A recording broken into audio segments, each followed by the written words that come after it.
اعوذ باللہ السمیع العلیم من الشیطان الرجیم بسم اللہ الرحمن الرحیم یؤتی الحکمت من یشاء ومن یؤت الحکمت فقد اوتی خیرا کثیرا صدق اللہ العظیم وصدق رسول النبی الکریم الامین اللہم صلی وسلم علی سیدنا و مولانا محمد وآلہ وعطرتہ بعدد کل معلوم لک صلی اللہ علی حبیب محمد صلاۃ والسلام علیکہ یا رسول اللہ وعلی آلکہ واصحابکہ یا حبیب اللہ صلاۃ والسلام علیکہ یا رحمۃ للعالمین وعلی آلکہ واصحابکہ یا خاتم النبیین صلی اللہ تعالی علیہ وآلہ وبارک وسلم۔ معزز و محترم و محتشم حاضرین و سامعین و ناظرین، کل جو حدیث پاک ہم نے شروع کی تھی کہ پیارے رسول کریم صلی اللہ علیہ وسلم نے فرمایا کہ تم اس حال میں صبح کرو کہ یا متعلماً تعلیم حاصل کرنے والے اور معلماً یا تعلیم دینے والے یعنی یا سیکھنے والے بن جاؤ یا سکھانے والے بن جاؤ، او مستمعاً یا سننے والے بنو، او محباً یا پڑھنے پڑھانے والوں سے محبت کرنے والے بن جاؤ، ولا تکن الخامسہ اور پانچویں نہ بنو۔ تو کل ہم نے سیکھنے کے سلسلہ میں تھوڑی سی گفتگو کی کہ علم دین سیکھنے کی فضیلت کیا ہے، برکات کیا ہے، فوائد کیا ہے۔ آج ہے او معلمان یعنی سکھانا، استاد جو ہے اس کا مقام کیا ہے۔ استاد اللہ رب العزت جل شانہ کی طرف سے ایک خاص اللہ کے اوپر انعام اور احسان ہے کہ پیغمبر کائنات صلی اللہ علیہ وسلم خود فرماتے ہیں کہ مجھے معلم بنا کے بھیجا گیا، سکھانے والا بنا کے بھیجا گیا، اور رسول رحمت صلی اللہ علیہ وسلم نے تبلیغ دین فرمائی، صحابہ کرام رضوان اللہ تعالی علیہم اجمعین کو سکھایا، انہی برکات سے دین آج تک چلتا آ رہا ہے۔ تو سب سے پہلے دین سکھانے والے، سب سے پہلے علم دین سکھانے والے، قرآن پڑھانے والے، احادیث صحابہ کو سنانے والے وہ کون ہیں؟ پیارے محمد رسول اللہ صلی اللہ علیہ وسلم ہے۔ اور پیارے آقا کریم صلی اللہ علیہ وسلم نے جو شعبہ اختیار کیا، پیشہ اختیار کیا، وہ عام نہیں ہو سکتا، وہ خاص ہے۔ اور اس سے بڑا اور خاص کیا ہے کہ اب آقا علیہ السلام نے صحابہ کو سکھایا، پھر یہ سیکھنے سکھانے کا سلسلہ کیا عظیم ہے۔ حضور سرور عالم صلی اللہ علیہ وسلم کے صحابہ باقی بھی تھے، لیکن وہ اصحاب جو سیکھنے کے سلسلہ کے لیے اپنے آپ کو مختص کر کے بیٹھے، جنہیں اصحاب صفہ کہتے ہیں۔ اگر سیرت کا مطالعہ کیا جائے تو تاجدار کائنات صلی اللہ علیہ وسلم کا ان کے ساتھ محبت اور لگاؤ کہ ایک عجیب سا باب نظر آتا ہے۔ اور رحمت کونین صلی اللہ علیہ وسلم نے خود استاد بن کر، خود آپ صلی اللہ علیہ وسلم نے پڑھا کر، خود نبی رحمت صلی اللہ علیہ وسلم نے سکھا کر، پھر آداب بھی سکھائے کہ سکھانے والے کا مقام کیا ہے، سیکھنے والے کا مقام کیا ہے۔ معزز حاضرین، اس میں دنیا کی تعلیم ہے، دین کی تعلیم ہے، اخلاص شرط ہے۔ اگر دنیا کی تعلیم بھی دینے والا ٹیچر جو ہے وہ بھی اسی زمرہ میں ہے، دین کی تعلیم دینے والا بھی اسی زمرہ میں ہے، تاکہ آنے والی نسل نو کو شعور ملے، آنے والی نسل نو کو انسان اور جانور کے اندر فرق کیا ہے، اس کی تعلیم ہی ہے، اس کا علم ہی ہے، اور اسے علم کون دیتا ہے؟ وہ استاد دیتا ہے۔ اور مقولہ ہے کہ بعد با نصیب بے ادب بے نصیب.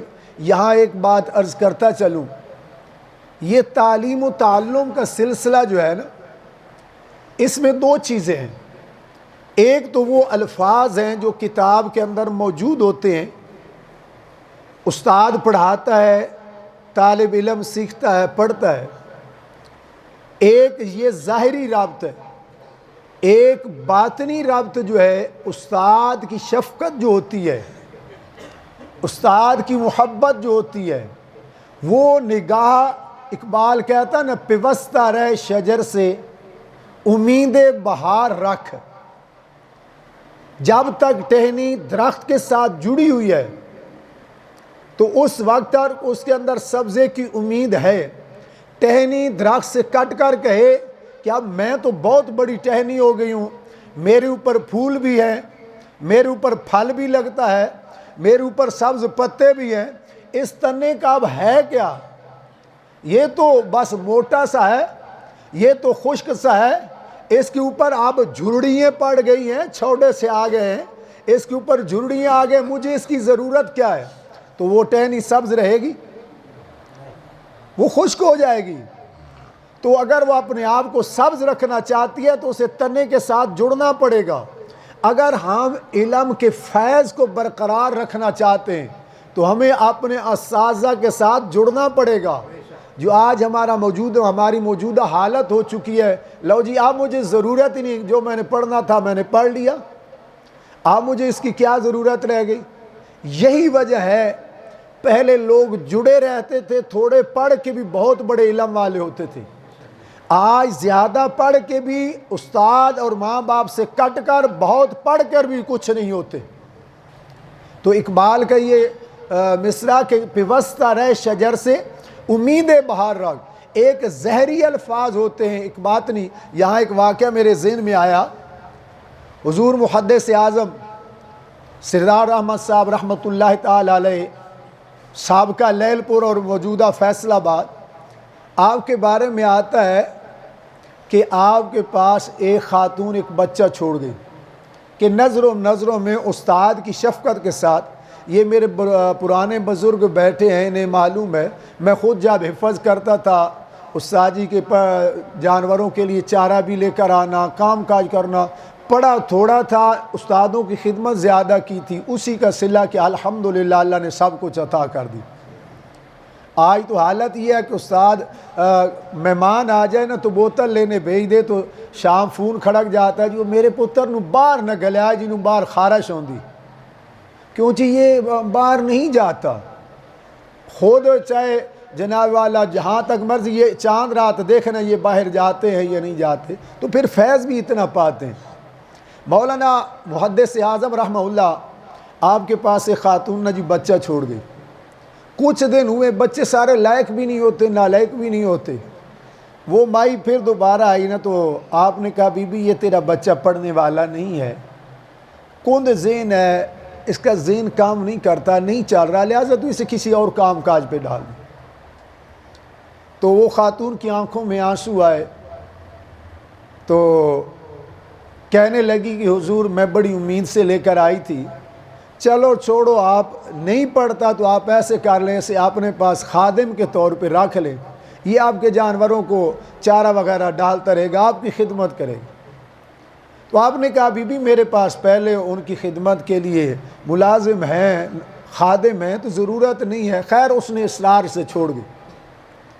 آپ کے حالات میں آتا ہے کہ وہ شخص 8 سال تک آپ کے جانوروں کو چارہ ڈالتا رہا، خدمت کرتا رہا، پانی بھر کے لے آنا، سبزی وغیرہ لے آنا، جو ایک گھر کے کام کاج ہوتے.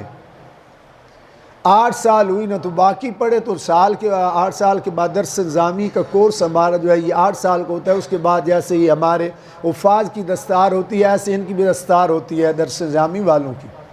تو دستار تیار ہوئی نا تو سارے نہا دھو کے آئے کہ آج ہماری دستار ہے، ہم نے علم جو ہے وہ مکمل کر لیا ہے، تعلیم مکمل کر لی ہے. وہ جو چارہ ڈالنے والا ہے اس نے تو جب پڑھا ہی کچھ نہیں تھا، سارا دن کام کاج میں ہی لگا رہتا تھا. تو جب دستار کا وقت آیا تو سب سے پہلے محدث اعظم رحمہ اللہ نے آواز جو ہے نام اس چارہ ڈالنے والے کا لیا، اور آپ کے حالات میں آتا ہے اسے بلا کر نا سر پہ پگڑی رکھی نا، یہ پگڑی جب رکھتے ہیں تو اوپر یہ جو بل دیتے ہیں اس کا بھی ایک بڑا اثر ہوتا ہے، یہ صوفیاء کا اصل میں معمول ہے، اور اس کے اندر بھی ایک بہت بڑی حکمتیں ہیں کہ یہ بل کیوں دیے جاتے ہیں، اس بل میں بھی کچھ بل ہوتے ہیں۔ تو اوپر سے پگڑی بھی باندھ رہے ہیں، محدث اعظم علیہ رحمہ کا قلبی محبت اتنی ہو گئی کہ آنکھوں سے آنسو آ گئے اور فرمانے لگے کہیں مجھے چھوڑ کے چلا تو نہیں جائے گا، آج تیری دستار ہو رہی ہے کہیں چھوڑ کے چلا تو نہیں جائے گا۔ یہ انس جو ہے وہ فیض دیتا ہے۔ تو جنہوں نے 8 سال پڑھے تھے ان کا اور مقام ہوا، جسے استاد کی نگاہ نے فیض سے نوازا اس کا اور مقام رب نے بنا دیا۔ تو استاد کی نگاہ جو ہوتی ہے، ماں باپ کی نگاہ، آپ دیکھیں ماں باپ ہے، استاد کے اندر کمی بیشی بھی ہو سکتی ہے، خوبیاں بھی ہوتی ہیں، ماں باپ کے اندر کمی بیشی بھی ہوتی ہے، خوبی ہوتی ہیں۔ اولاد کا حق نہیں ہے کہ میرا ابا جو ہے نا یہ کانا ہے لہٰذا انہوں کانا کر کے ماں باپ کو نہیں آپ بلا سکتے، موٹو کہہ کے نہیں بلا سکتے۔ ادب اور احترام آپ کے باپ کی پیشانی میں آپ کے رب کی رضا ہے، ماں کے قدموں میں اللہ نے آپ کی جنت رکھی ہے۔ استاد کی نگاہ کے اندر استاد کو اللہ نے ایک